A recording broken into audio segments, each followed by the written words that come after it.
सानिया, उम्र 26 साल, और हाँ, मैं एयर होस्टेस हूँ।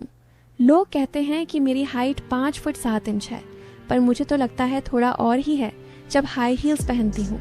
गोरी नहीं हूँ, गेहुआ रंग है, पर चमक ऐसी कि रात की फ्लाइट में भी लाइट्स बंद होने पर लोग मेरे चेहरे की रोशनी से अपना फ़ोन चार्ज करने की सोचते हैं। मेरी स्माइल तो वैसे भी कातिल है। कैप्टन साहब खुद कहते हैं कि जब मैं मुस्कुराती हूँ तो ऑटो पायलट भी शर्मा के बंद हो जाता है। खैर, बहुत तारीफ अपनी कर ली, अब असली बात पर आती हूँ। मैं आपको अपनी एक फ़्लाइट की कहानी सुनाने जा रही हूँ जो दिल्ली से गोवा जा रही थी। उस दिन कैप्टन थे आर्यन शर्मा। उम्र होगी कोई 34 से 35, लंबे चौड़े कंधे, आवाज़ ऐसी कि लगे कोई रेडियो जॉकी कॉकपिट में बैठा हो। जब वो इंटरकॉम पर लेडीज़ एंड जेंटलमैन बोलता है ना, तो पीछे गैलरी में खड़ी मैं भी एक सेकंड के लिए सोचती हूँ कि यार ये मुझे ही बुला रहा है क्या। अब तुम सोच रहे होगे कि हाँ शुरू हो गया मसाला। अरे रुक जाओ, अभी तो ट्रॉली भी नहीं घुमाई मैंने। उस दिन फ्लाइट में कुछ खास था। 180 सीटें फुल, पर एक सीट खाली थी, मतलब कैप्टन के ठीक पीछे वाली। बोर्डिंग खत्म होने से 5 मिनट पहले आया एक बंदा, पूरा सूट बूट, पर शर्ट का बटन खुला हुआ, जैसे जल्दी में तैयार हुआ हो।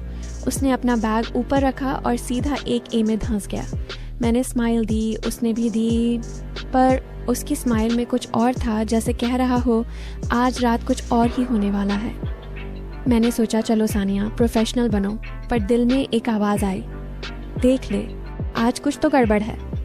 टेक ऑन ऑफ से पहले मैं कॉकपिट में गई वाटर और जूस देने। दरवाज़ा खोला तो आर्यन ने पीछे मुड़ के देखा। उसकी आंखें थोड़ी लाल थीं, जैसे रात भर सोया ना हो। सानिया, आज थोड़ा टर्बुलेंस हो सकता है, सीट बेल्ट साइन जल्दी ऑन कर दूंगा। मैंने कहा, सर आप भी तो थके लग रहे हो, कॉफ़ी बना दूं? उसने हल्के से मुस्कुरा के कहा, तुम्हारी बनी कॉफ़ी पी लूं तो नींद तो दूर, सपने भी चले जाएंगे। मैं हंस दी। अब तुम सोच रहे होगे अरे ये तो फ्लर्ट कर रहा है।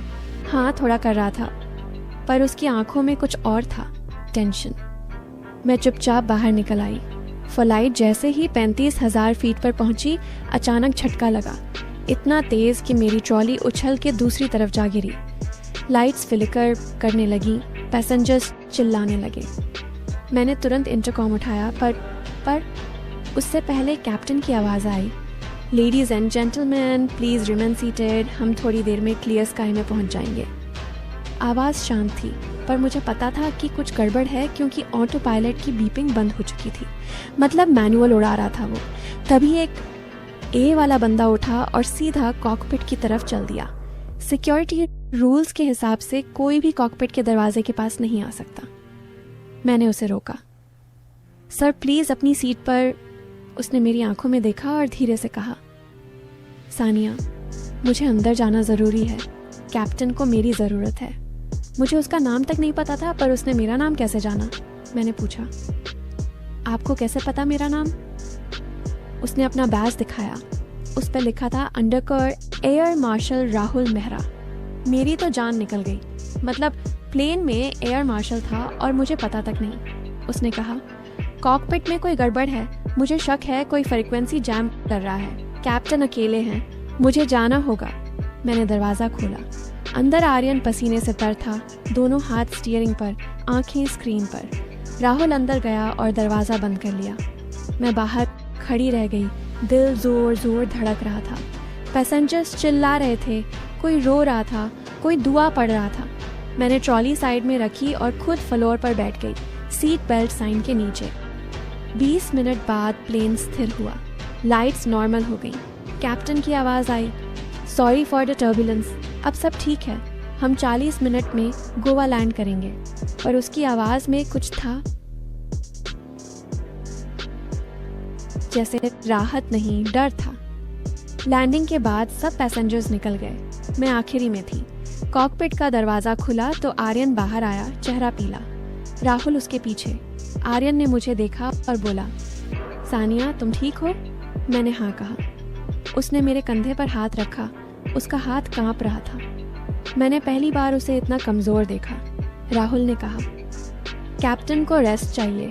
मैंने सब हैंडल कर लिया, फिर वो चला गया। होटल पहुंचते पहुंचते रात के 2 बज गए। मैं अपने रूम में गई पर नींद नहीं आ रही थी। मैंने आर्यन को मैसेज किया, सर आप ठीक है ना? 10 मिनट बाद जवाब आया, can you come to my room please, सिर्फ 5 मिनट। मैंने दुपट्टा डाला, हल्का लिपस्टिक लगाया और उसके रूम पर गई। दरवाज़ा खोला तो वो बालकनी में खड़ा था, सिर्फ टी शर्ट और ट्राउज़र में, हाथ में कॉफ़ी। मुझे देखते ही बोला, आओ सानिया। मैं अंदर गई। उसने दरवाज़ा बंद किया। मैं थोड़ा पीछे हटी। उसने कहा, बैठो, डरो मत। फिर वो बताने लगा, आज जो टर्बुलेंस हुआ वो नेचुरल नहीं था। कोई बाहर से प्लेन का कंट्रोल लेने की कोशिश कर रहा था। राहुल ने लास्ट मोमेंट पर जैमर डिवाइस से उसे ब्लॉक किया। पर असली बात ये थी कि वो सिग्नल एयरपोर्ट के अंदर से ही आ रहा था, मतलब कोई अपना ही था। उसने कहा, सानिया मुझे तुम पर भरोसा है। मैंने कभी किसी क्रू मेंबर से ये बात शेयर नहीं की, पर आज लगा कि अगर कुछ हो गया तो। मैंने तुम्हें बता भी नहीं पाया कि तुम मेरे लिए क्या हो। मैं चुप रही। उसने आगे कहा, पिछले 8 महीने से मैं तुम्हें देख रहा हूँ। हर फ्लाइट में तुम्हारी स्माइल देखकर मुझे लगता है कि दुनिया में अभी भी कुछ अच्छा बचा है। मैं शादीशुदा नहीं हूँ, परिताई। 4 साल पहले तलाक हो गया, तब से बस उड़ता रहा। पर तुम अलग हो। मैंने उसकी आंखों में देखा। पहली बार लगा कि ये आदमी सच बोल रहा है। मैंने कहा, मतलब आर्यन, मैं भी आपको बहुत रिस्पेक्ट करती हूँ, पर आज जो हुआ उससे डर लग रहा है।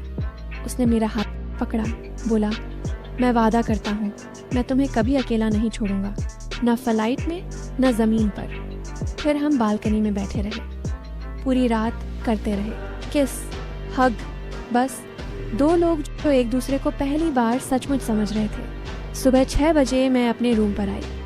उस दिन हमारी वापसी की फ़्लाइट थी दिल्ली की। जब प्लेन टेक ऑफ करने वाला था तो अचानक ग्राउंड स्टाफ ने बोला कि एक पैसेंजर लेट है।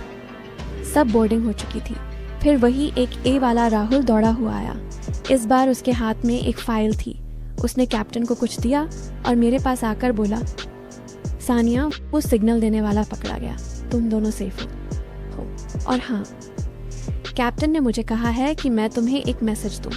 शाम को डिनर पे चलोगी? मैं शर्मा गई। पूरी फ्लाइट में मुस्कुराती रही। लैंडिंग के बाद आर्यन ने मुझे एयरपोर्ट के बाहर ड्रॉप किया। उसने कहा, सानिया मैं तुम्हें कोई प्रेशर नहीं डालना चाहता, बस इतना जान लो कि जब तक मैं जिंदा हूँ तुम्हारी हर फ्लाइट में मैं तुम्हारा कैप्टन रहूँगा, और ज़िंदगी में भी। हाँ, कभी कभी वो मुझे अपने घर बुलाता है, खाना खिलाता है, लंबी ड्राइव पर ले जाता है। लोग कुछ भी सोचें, हमें फ़र्क नहीं पड़ता, क्योंकि हम जानते हैं कि हमारा रिश्ता ऊपर वाले ने 35,000 फीट की ऊंचाई पर लिखा था, जब मौत सामने थी और सिर्फ भरोसा बचा था। अब असली बात बोलती हूँ, वो जो मैंने 6 महीने बाद वाली बात बोली थी ना, कि हम सिर्फ अच्छे दोस्त हैं, कि वो मुझे घर बुलाता है, ड्राइव पे ले जाता है, कि हमारा रिश्ता पवित्र है, सब झूठ था। हाँ भाई, पूरा का पूरा झूठ। दरअसल वो रात जब मैं उसके होटल रूम में गई थी, 5 मिनट की बात नहीं थी, वो पूरी रात थी। सुबह 6 बजे मैं अपने रूम नहीं गई थी। मैं तो अगले 3 दिन तक अपने रूम नहीं गई।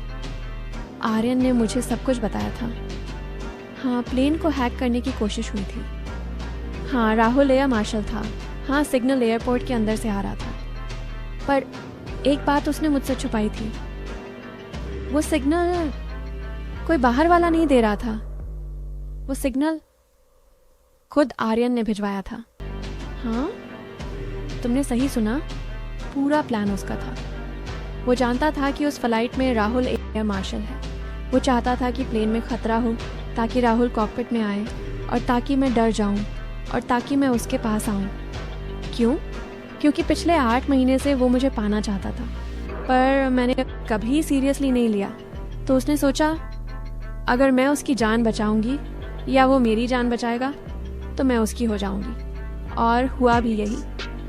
उस रात उसने मुझे न सिर्फ अपना दर्द बताया, बल्कि अपना पूरा सच। उसने कहा था, सानिया मैंने ये सब किया सिर्फ तुम्हारे लिए। अब तुम मेरी हो और मैं तुम्हें कभी नहीं छोड़ूंगा। मैं डर गई थी, पर कहीं ना कहीं मुझे अच्छा भी लग रहा था कि कोई मेरे लिए इतना पागल हो सकता है। फिर अगले 6 महीने हम साथ रहे, छुप छुप के, होटल्स में, उसके फ्लैट में, कभी मेरे फ्लैट में। मैंने सोचा था कि ये प्यार है, पर एक दिन राहुल मिला, वही एक ए वाला। उसने मुझे एक पेन ड्राइव दी, कहा देख लो तुम्हारा कैप्टन क्या है। उसमें रिकॉर्डिंग थी आर्यन की, जिसमें वो किसी को बोल रहा था, हाँ भाई ये वाली तो फाइनल है, इस बार तो पक्का फंस गई, अगली वाली के लिए नया प्लान बनाना पड़ेगा, ये वाली 2 से 3 महीने और चलेगी, फिर छोड़ देंगे। मैं टूट गई। मैंने आर्यन को कॉल किया, रोते हुए पूछा, ये सच है? उसने हंस के कहा, सानिया तुम भी ना अभी भी बच्ची हो, ये गेम है, हम पायलट लोग ऐसे ही खेलते हैं, तुमसे पहले भी 6 थी, तुम्हारे बाद भी होंगी। मैंने फ़ोन काट दिया। अगली फ़्लाइट में मैं उसके साथ थी, दिल्ली से मुंबई। टेको नफ के बाद मैं कॉकपिट में गई कॉफ़ी देने। उसने मुस्कुरा के कहा, आज फिर वही कॉफ़ी, सपने दिखाने वाली। मैंने कॉफ़ी उसके मुंह पर उड़ेल दी, गर्मा गर्म। फिर मैंने कॉकपिट का दरवाज़ा लॉक किया बाहर से और इंटरकॉम पर अनाउंस किया, लेडीज़ एंड जेंटलमैन, आज का टेको नफ तो हो गया, पर लैंडिंग शायद ना हो, क्योंकि आपका कैप्टन अब उड़ नहीं सकता। फिर मैं गैलरी में आकर बैठ गई, ट्रॉली उठाई, चाय बांटने लगी। पूरा प्लेन चला रहा था, पर मैं मुस्कुरा रही थी, क्योंकि आज मैंने अपना बदला ले लिया था। 35,000 फीट की ऊंचाई पर जहां उसने मुझे फंसाया था, वहीं मैंने उसे छोड़ा था। अब तुम सोच रहे होगे प्लेन क्रैश हो गया? नहीं भाई, क्योंकि कॉकपिट में दूसरा पायलट था, फर्स्ट ऑफिसर, जिसे मैंने पहले ही बता दिया था। और राहुल फिर से एक ए पर बैठा था। प्लेन सेफ लैंड हुआ। आर्यन को अरेस्ट कर लिया गया। मैं आज भी उड़ रही हूँ, पर अब कोई कैप्टन मुझे छू भी नहीं सकता।